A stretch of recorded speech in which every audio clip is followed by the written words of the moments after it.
George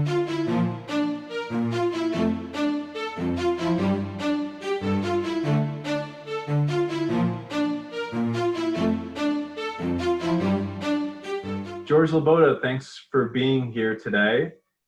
Maybe you can just give a little background on Atlas and Mason and Gent's Lounge for everybody that's listening. For sure. So basically, I started Atlas and Mason and Gent's Lounge probably 6 years ago, and I started it kind of as like a guide for men to kind of learn about things that maybe their parents didn't teach them, or if you didn't grow up with a father figure in life, just kind of things that even I wasn't taught in my life that I kind of stumbled on after college trying to find a job and that kind of thing. So it was more like an educational tool to kind of start out, and it was like based around being a gentleman, which is also a good thing to strive to be, but it was more just about like etiquette and kind of just becoming a better person in general, and kind of learning about maybe the finer things in life, or things that you might not get a taste for if you're not in those certain circles. So basically I was editing television at the Discovery Channel. So I was editing TV for them, and Atlas and Mason was kind of like my side project, clothing, like freedom outlet. So I had a bunch of producers essentially telling me how everything should look, and I felt like I had no creative freedom at the time. So I just wanted to kind of, have my own little thing. And then Gent's Lounge was just supposed to be the blog to help drive traffic to the clothing site.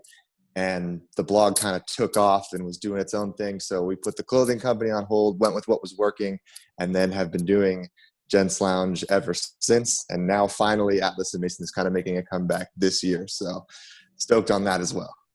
That's great. I mean, you make it look awful easy. From a content creator perspective, a lot of people seem to want to go into just making content and getting paid for it. Being the new dog face or whoever's going to. Right. I assume it takes a lot of hard work on your part. I mean, I was lucky enough to have the most difficult parts kind of covered for me, since I went to film school and I know how to create content. Yeah. It was just kind of, for me, becoming the transition from being behind the camera to being the face of something. That was a little interesting. Like if you watch our first YouTube videos, they are not great. But, you learn, the more you do it, the better you get at it, and you can kind of, learn as you go. But that's what's great about the YouTube creator community and like TikTok and whatnot. It's that like everyone's very, very supportive. I don't know if you used to get that on Instagram as well, but now kind of Instagram is like everything has to be perfect, and everyone will like judges you for if you're not perfect. And TikTok's like, okay, you're trying, like your transitions are cool, like you're trying something new, we appreciate it. And I just kind of like that community aspect of even TikTok and YouTube. I mean, that's funny that you mentioned TikTok, because that's where I discovered you. Yeah. I think a lot of people are discovering you there. Over 400,000 followers on Atlas and Mason. And you say that's kind of rejuvenating this year. I mean, talk to me about that. I mean, it seems so successful. Honestly, Instagram and YouTube probably still account for like 90% of the revenue that comes in. Oh, sure. There's all sorts of things with the revenue. But TikTok is going to be the next Instagram for sure. And it's starting to get there with the revenue, starting to catch up a little bit. But, what people pay for 100,000 on Instagram, they're not even coming close with 400K on TikTok. So it's an interesting kind of dynamic right now, because everything's so new, and everyone that's huge on TikTok kind of might not have been huge on any other platform. So they're not necessarily in knowing the ins and outs of how to work deals with brands, and they're just happy to get, free product at this time. And it's kind of a learning curve for all of us in the new TikTok realm of things. Yeah. Well, I'm sure a lot more people discover you and maybe go to your YouTube or go to Instagram. Do you worry about TikTok being shut down as we've heard so many times? I mean, at this point, I feel like they were just trying to figure out a way to get a piece of it, because it was not owned by the United States, and the United States was like, well, if we can figure out a way to make some money off of it, we'll let you stay, which I feel like they accomplished that. So they got what they wanted in the end. I don't think there was ever really like security threats or that kind of like background issue. I think it was more of a let's make money where we can issue. And I think we've done that. So I think TikTok's probably here to stay. Yeah. Okay. Hey, I haven't been on TikTok long. I really don't post videos on there right now, but I love consuming the content. Gary says just consume, consume, consume. And so I'm still kind of in that stage, but your content was one of the first ones that was served, and I think that aspect of being a gentleman, is so important, and it's lost with a lot of people, and some of the things are so simple to do. One of the favorite things I like about your channel is toast everyone should know. So where do you get that idea from? So honestly, like when we go out with my friends and my family, there's like 5 set toasts that kind of get thrown around all the time. And like, no matter what crowd we're with, they always get a pretty good laugh. So like I had about 10 or 12 stored up, and then I was like, but I bet there's like hundreds of these that people, use on a regular basis. So I did a little research and started to find, some of the more popular ones. And then I kind of picked and curated the ones that I liked, and hopefully a less, because some of them get a little brash, I guess you might say. Sure. So I tried to keep it family friendly at first, and then work some more fun ones in there depending on the crowd you're working with. But that was I just figured it would be one, because when I create content, I always try to do, a few segments that are easy to create. Like I can knock out 20 toasts in a day and be, I'm just pretty much reading a script and, having a whiskey in my hand. And then I'll try to do more educational, longer form stuff. So I try to consistently post at least 2 to 3 times a day if I can. So having those like kind of stored up and ready to go is always nice when you're doing because if I do like the fashion content, I have to change outfits, and that's going to take at least, an hour or 2 to get one video, where I can get, 10 videos done in an hour if it's just simple kind of toast type format. Yeah, absolutely.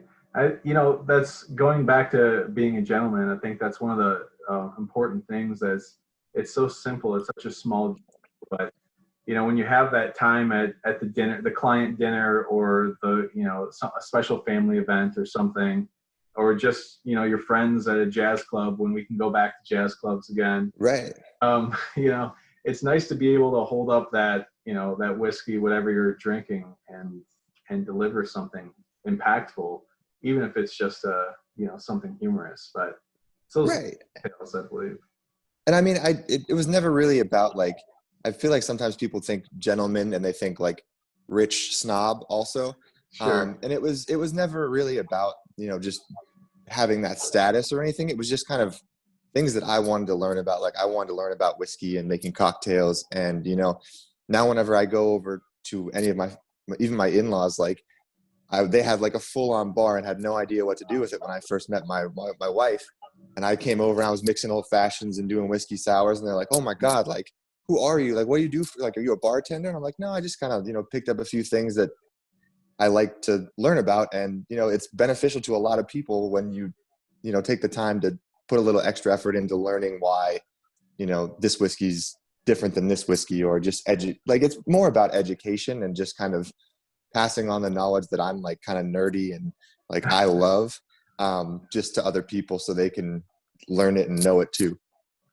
Yeah, absolutely. It's one of those things. It's like, I feel like a little bit of an old soul, because some of the things that, you have in your channel, it's very inherent to me, but, I know, I'm in public relations and marketing, and I've been in a few agencies, and you see so many things that are lost, like somebody wear jeans to work with holes in them, and the client will want them that day, and then they got to go home and change. And guys, like, I keep a sport coat in my office on the back of my chair just for that very reason, so it's interesting. Why do you think some of that's gotten lost? I mean, I know that, as a culture, we've gotten more casual overall, but I mean, the importance of, being a little more buttoned up, I think should still be somewhere.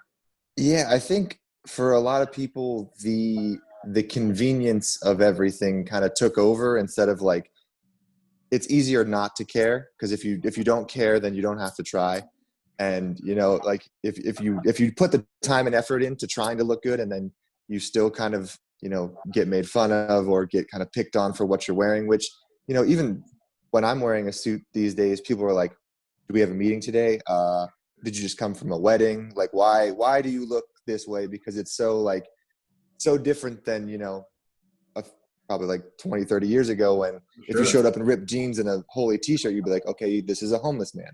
Like, you know, Yeah. so and then it's just kind of how every culture kind of rebels from the culture before. And we, like, even in the 2010s, that was kind of huge, like a resurgence for suiting and menswear and that kind of thing. And then now we're gonna go back to the 90s, where everything was casual and baggy and not tight anymore. So it's just they'll come and go. Yeah. Yeah, it's funny that you say that, because I wore a tie to a Zoom call the other day, and it was like, did you just come from a job interview? You know, no, Yeah. I wanted to look good. And, you know, it's kind of funny too. It's, I do a lot of Zoom calls with a lot of different folks internally at my company, and, you know, with other folks. And Yeah. you have like go-to Zoom outfits, you know, for clients and whatnot. And how do you kind of balance that? I mean, I try to, at least, like if I'm working with like Joseph Abood, a suiting company, I'll probably come, you know, more buttoned up, more suited. And then if it's more like a tech brand or a whiskey company, I'll probably still go a little bit dressed up, but more casual, you know. It just depends on trying to fit the vibe of the company that I'm working with, and I know pretty much who I'm going to be talking to. And you don't really want to go too far overboard when you feel like you're outdressing the people you're talking to, but you also don't want to show up way underdressed. So slightly over is much better than under, but like trying to meet people where they're at, just with a little good fit and elevated style, is kind of how I try to match everything. Yeah, absolutely. My wife and I were talking the other day about, you know, when COVID started, how it was supposed to be 2 weeks working from home, 3 weeks working from home, Right. end of May now. You know, and for that time, I felt like everybody was wearing t-shirts, everybody's, you know, hair was, and it was okay for that first few weeks. But I feel like we're way too far into this now for people to still do some of that. So Yeah. I mean, well, my barbershop was closed for sure. 3 months, and I literally didn't get a haircut for 3 months. So I took the time to try to grow it out, try something different. And I mean, that's been fun, but it was definitely a weird change of pace.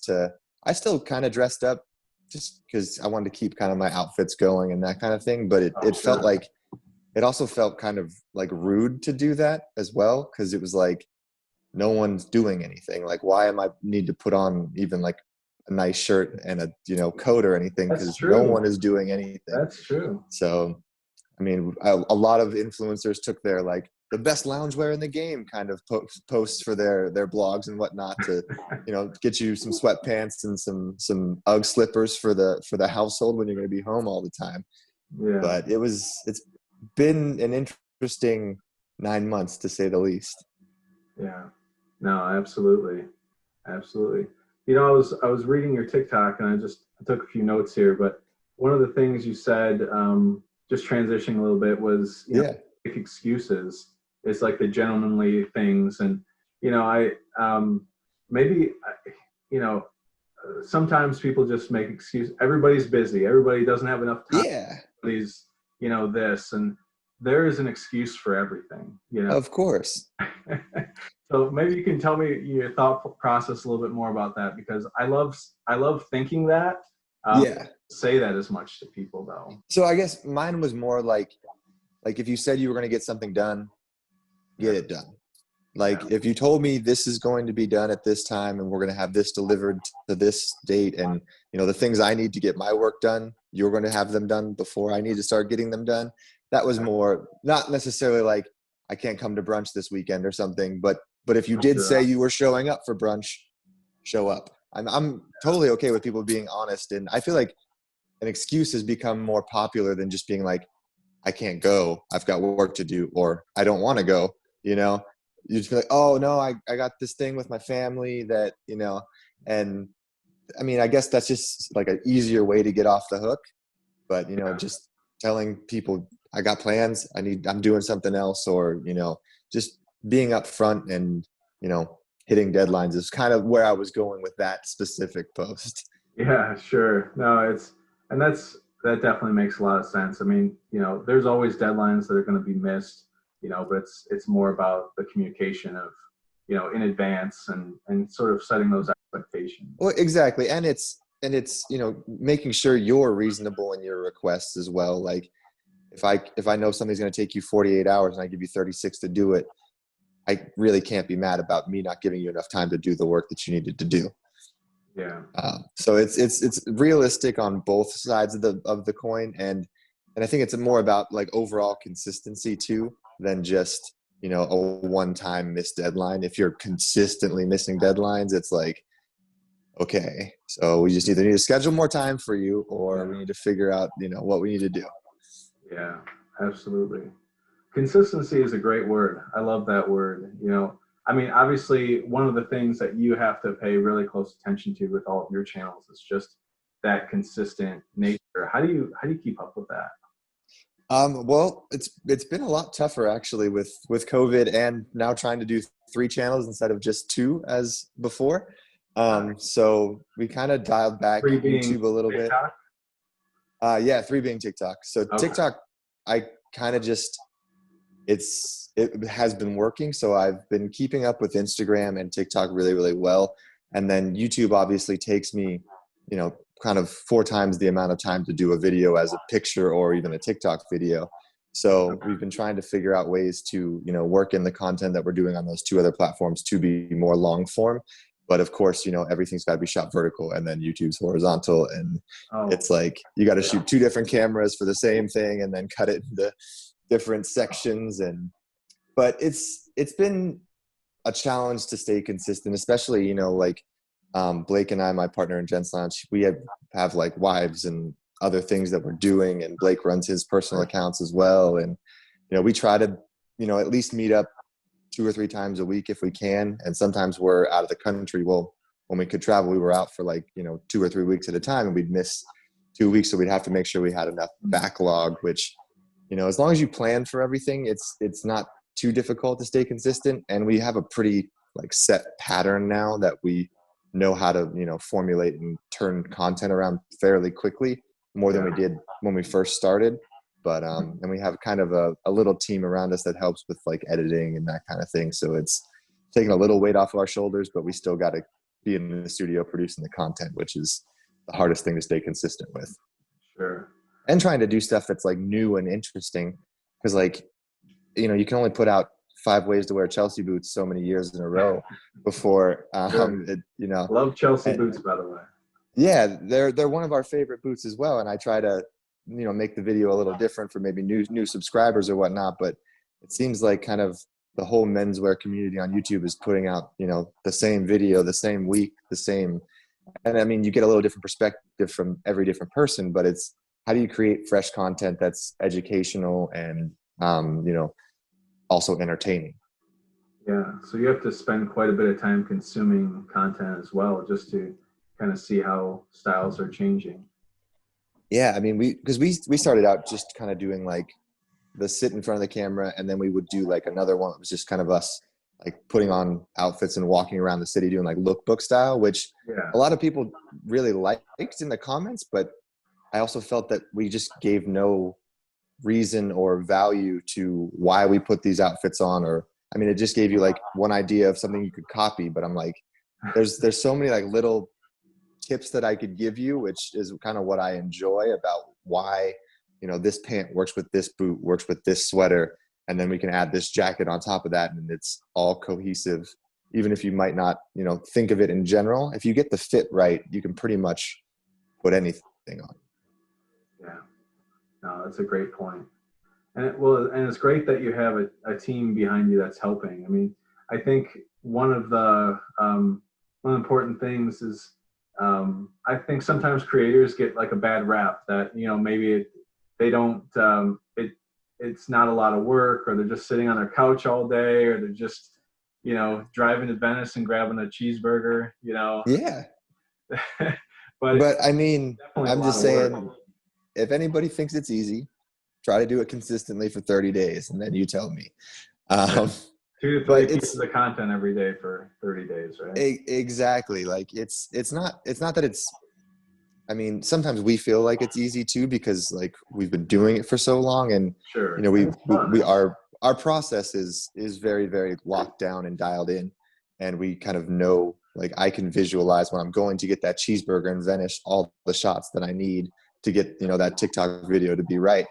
And but the other thing is you know, you don't ever get any time off necessarily. I mean, meaning you get to go places and do things, but while you're there, you need to be thinking about content and thinking how you can shoot this hotel to make them, you know, desirable to invite you back and that kind of thing. And you're always like kind of looking and thinking, oh, I could create content here. Even when you're out to dinner with, you know, your family, you're like, oh man, well, I should probably take a picture of this meal because it's, you know, something we haven't ever had before. And I think other people would enjoy it. And you Uh, never really have that, like, the time to turn off your brain as you would if you're like 9 to 5 clocked out, I'm done. yeah. Yeah. So and that brings up a great point, is that it's more entrepreneurial. You know, takes a certain person to want to and to be able to sustain that type of lifestyle. Well, and also the fact that you don't necessarily know where your next paycheck is coming from, which is also scary to a lot of people, especially when you start out and, you know, you may get a couple gigs right at the beginning, like, okay, this is good. And then you have like 1 month where everything kind of drops down, which, you know, when COVID hit, everyone was like, we don't need marketing for the next couple months. So good luck. Yeah, I had a lot of friends who lost jobs and lost contracts and that sort of thing. So I've been fortunate, you know, luckily, Yeah.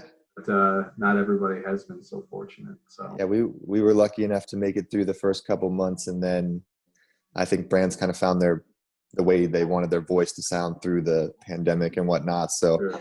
some stuff started to come back slowly but surely, but you know, but the budgets were cut in half, and we were like, at this point, we just want to stay working. So let's do work with what's going on. Yeah, well, you know, I think that'll pay off in the future too. You know, maybe that's sort of one of the gentlemanly things. You know, is that Yeah. you know, you gave your word before, this brand trusts you, and now you know, you're going to help them out through these tough times. Of course. I mean, we had a ton of consistent clients that we've worked with for, you know, over 4 years. So it was like a no brainer because they've been Sure. so good to us in the past that, you know, obviously we would help them out. So yeah, it's all about keeping good relationships with, you know, the people you're working with. Cause, you know, at the end of the day, that's who comes back to you again. So you got to make sure, you know, you still have that good relationship. And, you know, we even try to do nice things for, you know, our bigger clients where we'll send the people we work with, you know, like something for their birthday or flowers or something. And, you know, it's just kind of the little things that keep you at top of mind for your clients as well, that, you know, we need somebody in a suit. George is your guy, you know, so that's always where you try to be as well. Yeah, absolutely. I think relationships, that's a really key point. I think, you know, every industry, you can say that relationships are one of the key things. But I think so many people, it might take them 10 or 15 years in their career to really realize how important those relationships are. Right. I mean, how did you start realizing that so quickly? Obviously, you jumped to being a creator full time. You know, did you already have pre-existing relationships? Did you start from the ground floor, basically? So, like basically when I was at Discovery Channel, the show that I worked on was called Tech Toys 360. Okay. And it was pretty much like how it's made, except instead of doing like tinfoil and large pipes, we did like Ferraris and Lamborghinis. Oh, nice. So I was kind of doing a little bit of like help with the pre-production stuff where we would email all these companies. And I got a lot of experience kind of reaching out to brands that I had really no business, you know, talking to at the time. So like I Sure. was talking to Porsche and Ferrari and, you know, like all these huge, like we had GoPro do like 3 segments with us, like their first couple years. So we got to meet like the owner of GoPro and, you know, the head designer for Tesla and the head designers for Ferrari. And I actually got to chat with these people. So I realized that, you know, the power that emails had, especially if you had something to like back up your email. So I just pretty much took the template from my reaching out for Tech Toys 360 and applied it to menswear products and suits and, that kind of thing. And I got a lot of no's, which we did at Discovery Channel too, but you got to realize that, everybody's going to say no. And then, when you're bigger, you reach out again and say, hey, I reached out a year ago. I've grown 200,000 followers. Maybe you have a marketing budget this time, and you'd be surprised. Almost probably like a quarter of them came back after they said no and were interested in doing something with us. So it's just like consistency, follow up. And, if you can prove your value in, a paragraph or two that, is desirable to a client or someone you're working with, then it's not terribly difficult. But I think a lot of people have in their mind that they're not good enough to reach out to somebody at a certain point. And I was reaching out to people at like 10,000 followers. I was like, I hit up Burberry, I hit up Gucci, and I was like, let's shoot the shot. Let's see how it goes. And I mean, a lot of them did say no, but then there were a few companies that I thought were going to say no that were like, yeah, sure, we'll give you a shot. We'll send some product your way or try something out. And I was like, okay. And then once you get a couple of yeses, you're like, I can reach out to anyone. That's a great point. It's funny that you started going on this path because, growing up, my dad was a strong figure in my life, and he always said that, he always told me, don't tell yourself no, and that was sort of like my philosophy. And it still is today. And it's turning it around. It's like saying yes to yourself, because, as soon as you say you can't do something, or you can't reach out to someone, or you can't achieve something, then you stop yourself before you even started. So, right. What kind of led you through all of those no's to be able to, to do that? I mean, I'm sure it was hard at first. Yeah. I mean, when I was, obviously my boss would help me reach out when I first started at Discovery Channel. And, we would get all these no's, and he was like a master negotiator on the phone. So like, he was always like, just get him on the phone. If I can get him on the phone, I can get the deal. He could get on the phone and literally talk to anybody and be like, we don't need much time. We're not going to bring a huge crew. Like, just pretty much telling them what they needed to hear to be like, okay, yes. So like, you kind of pick up on like the little things of, how you can word your emails or word your kind of asks to make it seem like it's not as big of an ask as it might be. And then you can kind of, once you build the relationship and you're talking to these people quite a bit, you kind of start to realize, they're also real people, and you start to build that relationship. And then it's a lot easier to kind of ask for a little bit more and a little bit more, and, make sure you get the content that you want, and then you deliver something that is desirable for them as well. But yeah, it was to your point when you're saying like, instead of asking, or I can't do this, or I can't reach out to that person, I always ask myself like, well, what do I need to do to be able to do this? Like, how can I afford, a $5,000 bottle of Macallan? Like, which I'm like, I don't think I could, but I've been lucky enough to try a $5,000 bottle of Macallan because I got the relationship with Macallan, and then I went to a couple tastings with them. I met actually their brand rep in Hong Kong somehow, and we kind of like hit it off. And it's been, really, really interesting to just, I've gotten to do a lot of things that, normal people don't get to do. And not necessarily that I need to afford all these things, but it's nice to be able to, I figured out a way to kind of experience the things in life that I wanted to experience. Absolutely. You've hacked life. Mm-hmm. I love that. That's really cool. And I mean, it's more about like when I think people don't necessarily think broad enough when they start out in college and think of their job they want to do. Like, somebody will think, oh, I want to be a professional baseball player. And I'm like, there's accountants that work for the MLB. There's, marketing people that work for the MLB. There's a way to be around baseball without being a professional baseball player. Like, that's not your only route. And like, for me, there's other ways to be around fashion than being a fashion designer or, being a marketing executive. And I kind of thought of all the things I loved in life and tried to figure out a way to work all those into, one consistent thing that somehow I get paid to do. Yeah, that's incredible. Yeah,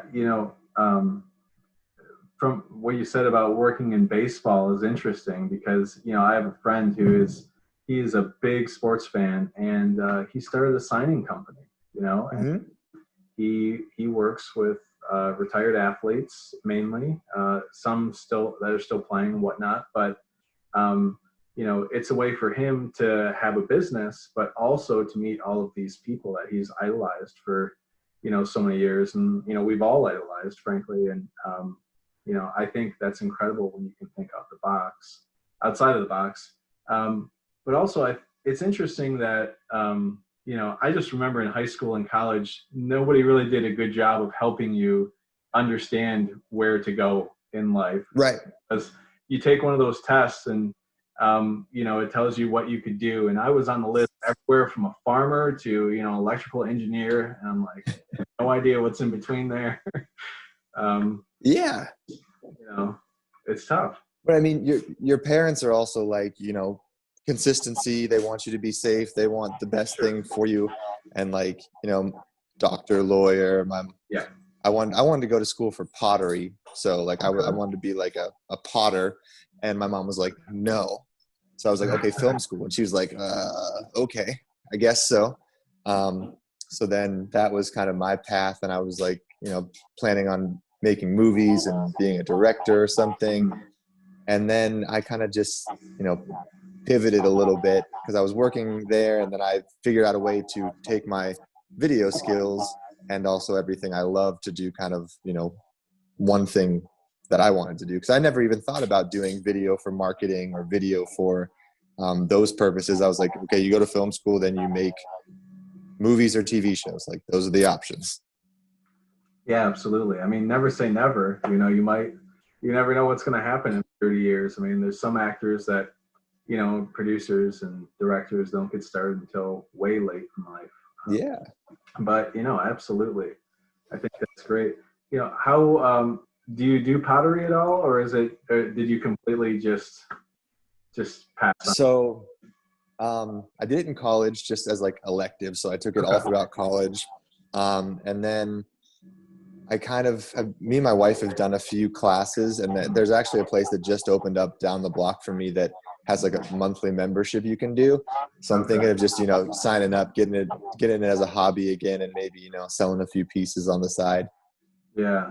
That handmade stuff. It might fit well into the channels as well. You never know. Yeah. I noticed that you guys, you and your partner, do like cigar cases. Is that thing that you've been transitioning to more of like the product realm as well now? So we've kind of always wanted to make things, but we never wanted to make things that somebody already does, like we think the best job of doing it. Okay. So you know what I'm saying? Like if I'm not gonna make a trench coat because Burberry got it down, they figured it out. But like basically either we can do it better and cheaper, or just as good and, you know, maybe a little different with like different features than something else. So the cigar case for me was something that like I didn't see anything that was using like real high-end leathers. So I found this leather manufacturer. We got like the most premium leather that you could put on the outside. Then we lined it with calf skin, and then we wet molded the cigar case. So it takes like 3 days to mold, you know, one case, and he hand stitches it together, hand paints all the edges. And it's very like a true like artisanal product that will last you well over a decade. Wow. And we hold on one second. No worries. I got a phone call. No worries. But yeah, we basically kind of wanted to we didn't want to make products that you're going to throw away. Like, these are going to last you for a very, very long time. They do come with a premium price tag, but you're going to, you know, have these, you can hand these down to your children if you wanted to. Absolutely. I mean, I definitely feel like I'm in that part of life where everything I buy I'm trying to buy it just once, you know, Yes. last me for quite a long time. You know, you go through your 20s and it's like, there's so many things you buy just, you know, to have or to, you know, to throw around for a little bit and then they're gone. But, you know, I'm definitely in the mode right now where it's holding on to something for a while. So do you have any other products that you guys are working on now, or? So actually, I have a tester right here, but I'm working on these candles. So basically, I'm trying to do something that, like, I put it in the most premium whiskey glass that I could find. I So like that. once the candle burns out, you can literally like run it through the dishwasher, throw it on your shelf, have a whiskey glass. Okay, Um, that's pretty so cool. I'm trying to do something that, like, it's a luxury product, but it's also not like a box inside of a box inside of a bag inside of a box. Like, Yeah. there's a purpose to every piece of it. So then I tried to find like the most premium wax I could find as well. So basically, you can use this as like a solid cologne because it's a coconut oil based wax. So if you need like a hand lotion, you can take a little dip of the wax and just kind of rub it in. You'll get the scent on your hands. And then most candles use like 3 to 5% fragrance.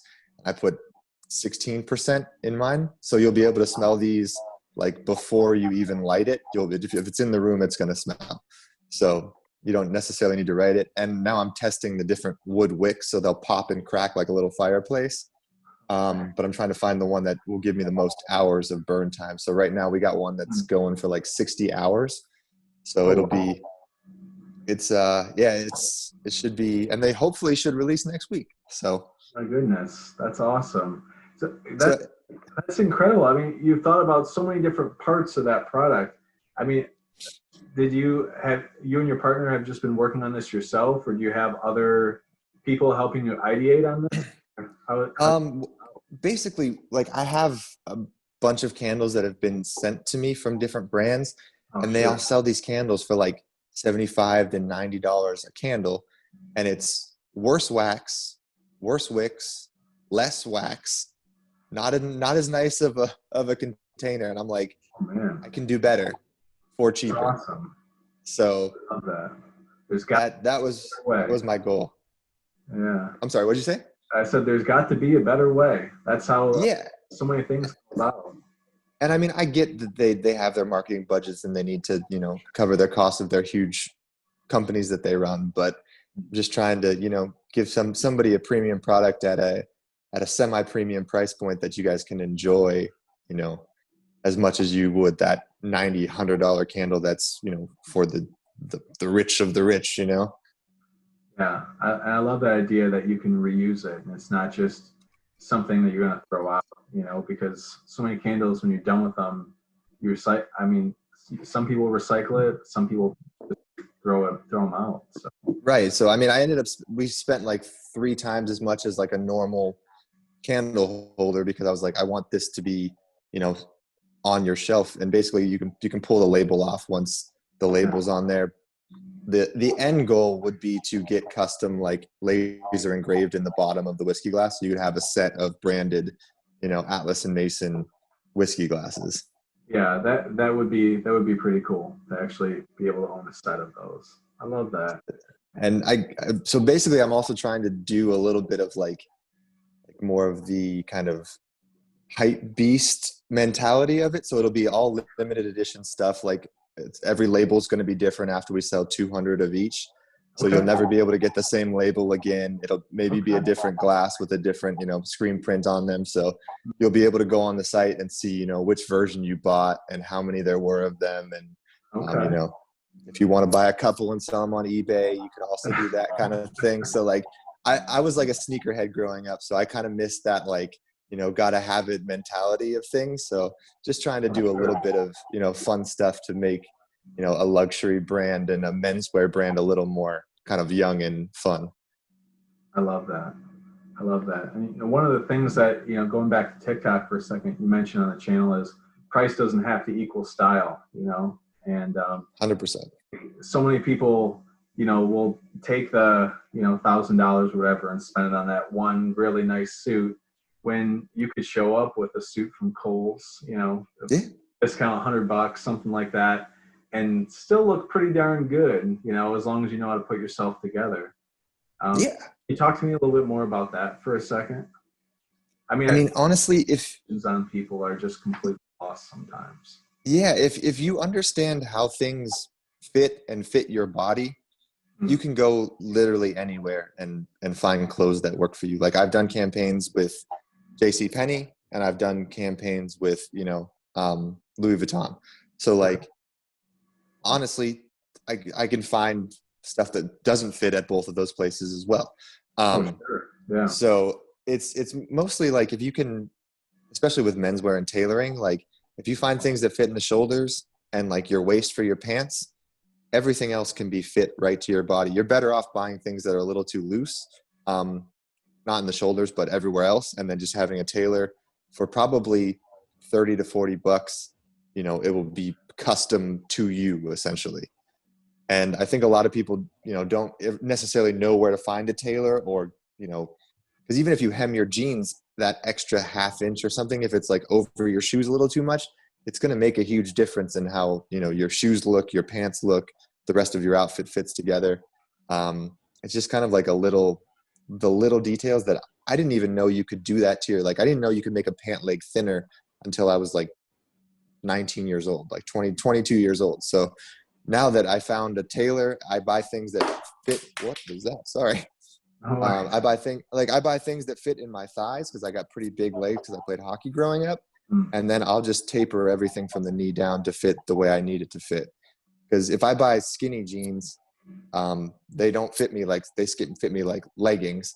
And if I buy even I like agree with slim, that. yeah. So even if I buy like slim fit or regular fit pants, they're still tight in the thighs. So I'll get something that's a regular like straight leg that fits me the way I want the thighs to fit. And then I'll just taper from the knee down with any type of my pants. So I get that perfect, you know, it looks slim fit on me now. But if you saw the original pant, you'd be like, okay, those look terrible. Yeah, I think that's, I was talking to somebody not long ago about this very thing, but tailoring makes such a big difference. You know, a lot of people don't even know where to find a tailor, I'm sure. You know, where do you sort of start out for that thing other than Google, right? But I think that, you know, even when Googling, I've done that before where I had a leather jacket that the lining was coming out of it. But when you have a great leather jacket, you can't just get rid of it, you know. Right. It's that piece. And I've worn the same leather jacket for 10 years, but it looks so good and it fits me right. But I've been to a few tailors where it's like you go in there and you're like, I don't know if I want to leave this with you, you know? Right. So I mean, yeah, like Yelp is probably your best friend if you don't have friends that dress up on a regular basis. But like honestly, like word of mouth, like a recommendation from someone who knows somebody in LA, it's pretty easy to find some pretty good people. My buddy Devin, he gets his his shoes resold from this one like cobbler guy, and like now I go to him, and basically there's another guy that does all the refinishing for Louboutins. So like whenever they borrow the shoes for like the Grammys or something, they take their shoes to him to refinish them so they can give them to the next person that's going to wear them. So like it's nice to know like Louboutin trusts this guy with their stuff, so I can trust my stuff with this guy. Sure. Wow. Yeah, no, absolutely. And I think, you know, that's the interesting thing. What, you know, in LA, there are a lot more of those things available. You know, I'm in the suburbs of Detroit, outside the Detroit area. So, you know, not as much opportunity. A lot of hardworking people, absolutely. And a lot of good places to go for sure. You know, not quite as many as I Yeah. understand. I mean, you would think like Nordstrom would probably be your main source of like a tailoring recommendation. Oh, sure. Yeah. Yeah. No, because they do it there, but then I think they also outsource to a few. Like you could probably ask them for a good recommendation, honestly. yeah. Oh no, I mean I have a great tailor, but it's just interesting that you know, so many people don't even realize that you can get normal clothes tailored, you know. So, oh yeah, I tailor everything. Okay, really, Like, that's interesting. because if I don't love what I'm wearing, I'm never gonna wear it. Yeah. So like if it's like kind of like if I put it on the store and I'm iffy about it, I won't even think about buying it. Like I need to love it. And like I need to love it, and I need to see like 5 or 6 outfits that I can already pair that one piece that's already in my closet. If I have to go buy a whole new outfit to work in like a shirt or a pair of pants that I'm buying off the rack, I'm like, it's not the right fit for me. It's not right. Yeah, I mean that's a great point too. Is that, you know, when we're able to do more business in person, it's, you know, going in front of people, even giving speeches, whatever you have to do, networking, that's one of the biggest things. You have to be comfortable before you even leave the house. Mm-hmm. I always pay attention to that, and try and plan for the occasion and whatnot. But I think so many more people don't even consider certain things when it comes to that. Just that confidence, that inner confidence is one. Well, the other thing is, like, the majority of people, if anybody puts on a suit, like my mom, your grandma, they're gonna be like, "Oh my God, honey, you look like $1 million. You look like James Bond." Even though your pants are too long, your suit's a little wide, like you're still gonna get that boost of confidence when you put a suit on, no matter what, because people just aren't used to seeing you in that type of outfit. But then if once you figure out how it needs to fit really well, then you get the compliments from the other guy that's in the nice suit too, and you're like, okay, now I feel like I'm doing something right.